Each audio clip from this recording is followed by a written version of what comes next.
Welcome to Buckets, brought to you by FanDuel Sportsbook. My name is Matt Moore. I'm the senior NBA writer for the Action Network, joined by Jay Money. You can find him on Twitter at JMoneyIsMoney. Jay, what's good? Yeah, everything's going good, man. Trying to stack up some wins here. We got a few good games here on Tuesday, so ready to talk some basketball with you, my guy. Yeah, we're going to do Best Bets episode for Tuesday. AC Albert Wynn is not with us tonight. He's feeling a little bit sick. Hope he feels better, but we're going to go ahead and run these down. Give me your best bets or bets for the Tuesday slate. Yeah, I like the Bucks tomorrow, man. This is a spot that I somewhat had circled as well. And this is a team coming off a double-digit loss, a loss where they were favored by double digits. So I'm liking the Bucks. I'm probably gonna take them first half or full game, if not both. It's probably gonna be both of those. Okay. I'm glad that you picked it because I want to talk about that game. I don't think I'm gonna have a bet on it, but I did want to break it down. Um, I have two. I'm taking the Utah Jazz +5 at home versus the New Orleans Pelicans. And I'm gonna take the under in Celtics Lakers in the nightcap. We'll break those down. Let's go ahead and start with Bucks and Warriors. Warriors obviously coming off of best win of the season, big showcase game, get the win at home on Saturday night versus the league leading Boston Celtics, win the finals rematch, serve notice without Wiggins. So it's definitely kind of like a letdown spot to a degree, even though you're facing Giannis, like another title contender. They're on the road where, of course, the Warriors have been a goddamn disaster this season, just an abject nightmare. 2-11 straight up, 3-10 against the spread. 3-10, and the line has moved accordingly. Like they're only a 1.5 favorite on average on the road, and yet they're still 3-10 against the spread when they're away from the comfy confines of Chase Center. What's your cap for this game? Yeah, I could only look towards the Bucks here. I mean, you said it. This Warriors team is night and day on the road and at the house, right? Jekyll and Hyde, I'd like to say. So you have the Bucks here. They are 2-0 straight up and against the spread. Last two at home versus Golden State.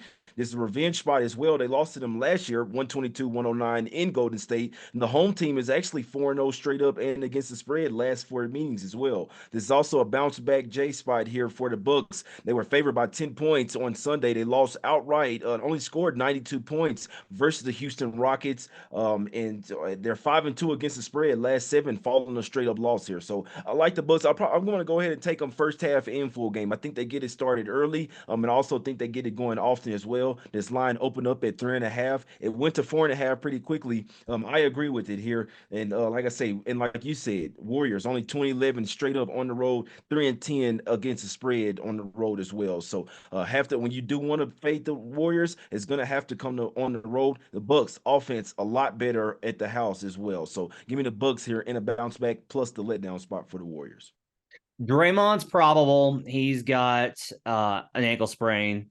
Iguodala's out and Wiggins is out. Drew Holiday's questionable. He's got the sickness that's going around the NBA right now. So that's maybe something to watch if you like the Bucks, is make sure that Drew's playing.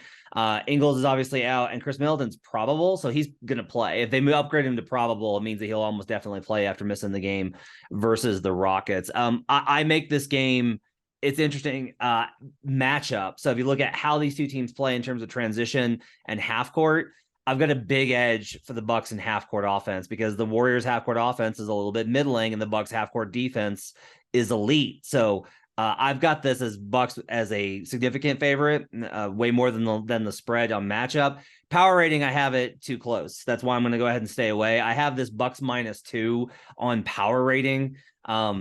It's mostly a matter of there's not a huge advantage for the Bucks in terms of home court here, based off of the numbers that I've got. And look, to be honest, just the Bucks have been a little bit under impressive with that offense. The offense has been such a chore, but my power rating is also not really going to fully accommodate for Middleton being back. Like mid being back inherently raises that offense. Like I give it a point and a half, and then I'm within range of the number. Like I thought hard about go ahead and taking Bucks.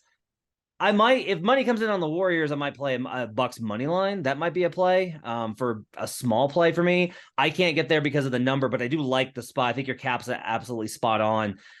I don't know. The Warriors can play big with Kevon. Like they play bigger a lot more than people think now. Like Looney plays a ton and he's great and he's really good. And yet trying to match up with Giannis is just such a chore, and he is able to negate so much of what these guys do, unless Draymond's able to get him in foul trouble. Now, Giannis has been in a little bit of foul trouble this season. It's just been like a persistent. He's always going to be a kind of a foul magnet on the offensive end, but that's like the only way I think that this could really turn is like if Giannis is fully healthy, then I do think they have enough of an advantage with the shooting and everything else, especially with the Warriors offense that continues to be a little bit and on the road, the Warriors defense has been really bad. So I like the cap here. Can't argue with it. I've got two plays. We'll go ahead and start with the Utah Jazz. So buying low on this Jazz team. The overall record in the last 10 games is poor, but they got Mike Conley back and looked a little bit better. And then they dropped a game where everybody sat out versus Denver. This I think is a pretty good spot for them. New Orleans coming off of two dynamite, feel awesome, just toppled the Suns. The world is ours. Like throwing down 360s at home, top team in the West, and now they're going to face the Jazz. Now this one hits me in all three areas I like to cap: spot, number, and the matchup. So the spot I think is good. This is a letdown spot for the Pelicans coming off those two wins versus the Suns. Jazz back at home. Finally, have had a little bit of days. They've had 2 days off, which they've had a brutal schedule to start. So they're in a rested spot, obviously in altitude, good opportunity there. Then you got the number. I've got this as inside of the 5 pretty solidly. I've actually got this with Jazz as a slight favorite based off of power rating. Now, that's heavily weighted the early season performance of Utah. Like Utah was so good early on, it's kept them up.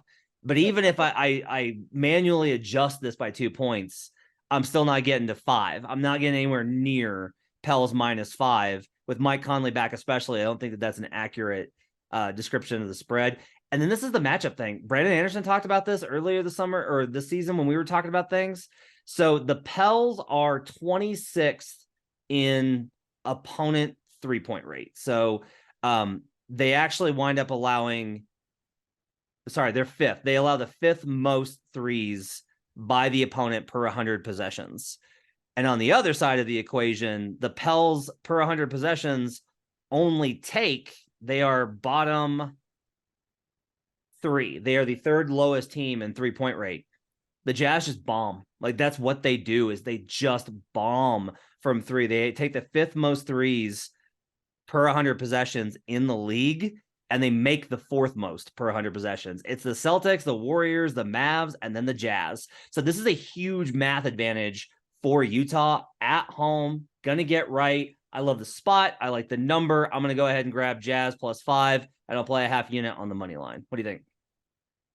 Yeah, I couldn't talk you off, man. I can't say though the line is at 2, man. But still, if you like Jazz, if you think they're the favorite, then you still kind of have to take them here. But I must say, I did lean Pelicans here, Matt. But I must say, it's not something I'm going to get there because you're right. And when I look at the fact that game went to overtime, it's just even worse of a spot in my opinion. But this team has won 7 straight and 9 of the last 10 games. I can't bet against them right now. And when you throw in the fact that this is a revenge spot as well, they lost earlier this year in overtime. October 23rd. It was obviously when the Jazz were going really underrated, right? A lot of people, we didn't know that they were going to be this good. But when you have the same season revenge and the Pelicans playing some good ball right now, I'm going to stay off this game, man. I did lean Pelicans, but I'm kind of going to wait and see if they do lose this first game. That way I can come back in on them heavy the second game because this is the first game of a little a 2-game set at the in Utah there. So whoever loses the first game, I'll probably be on them second. But you do make some good points. In theory, you would like to fade the Pelicans coming off their 2 games of the year so far versus the Suns over there. So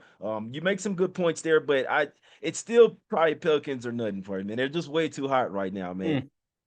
I get it. And they have looked better on the 3-point line since they got without Brandon Ingram playing stretch ball with Zion playing point. There's a book that sometimes will post lines that get feeded through the app, but they don't wind up actually be embeddable. That's what got me. So it is 2. I will still take Jazz +2, and I'll take Jazz on the money line. The other one I like is I like the Celtics versus the Los Angeles Lakers. I like the under in that game. It's 233.5. I've got this a little bit lower down at 231, and that's enough for me to go ahead and get the edge on it. It's not a significant edge. It'll probably be a half play for me, but I do like it. The Celtics, this is a prime LA nightlife is undefeated spot. So we're recording this on Monday night. They're taking on the Clippers. They're in LA overnight.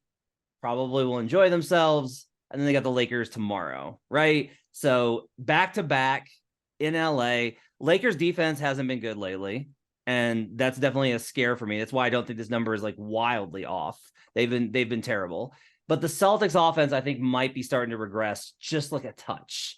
They may wind up putting, maybe they put something huge on the Clippers tonight in a bounce back versus after that game that lost to the Warriors. But in general, I don't necessarily like. It seems a little bit like maybe the Celtics are starting to slow down a little bit. I don't want to go heavy on that, but I am willing to go ahead and go for it on a half unit play on the under 233.5. What do you think? Yeah, I couldn't talk you off with last game of a 6-game West Coast road trip for the Celtics, and then you get the Lakers as well. First game home after a 6-game road trip on the East Coast as well. So they're coming back to the West Coast. It's not a good spot for Lakers offense in theory. It's not a good spot for Celtics offense in theory as well. And it'll be no, it won't be fourth and it will be fourth. It will be third and four nights on the road, plus back to back. Obviously, no real travel though. But yeah, I don't like the spot for neither team. I'm with you there. Rather than and the Celtics so far on this road trip have went 4-0 to the under. That's obviously without seeing the final score of tonight's game or whatever. But they're 4-0 to the under here, so maybe you're right there. They're obviously going to play the defense, and maybe the offense is regressing at least a little bit. And it may not be overall regressing. It could just be that they're on this road trip, and we know that they're supposed to regress as the road trip goes on. So they could definitely run out of gas. I like where you're going there with the under in that one.